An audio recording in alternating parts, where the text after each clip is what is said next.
Antara momen dia debut, dia lawan Kurt Angle.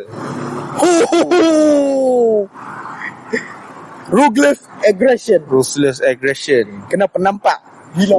Satu-satunya wrestler yang dalam debut dia penampak Olympic gold medalist. Kau ada?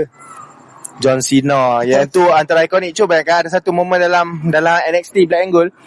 Adam Cole dengan Carmelo Hayes ke? Kau tak silap? Dia tiru balik. Dia perbuat balik sebiji. Ruthless aggression juga. Waktu tu zaman COVID, tak silap? So waktu tu saya rasa mungkin daripada habis idea.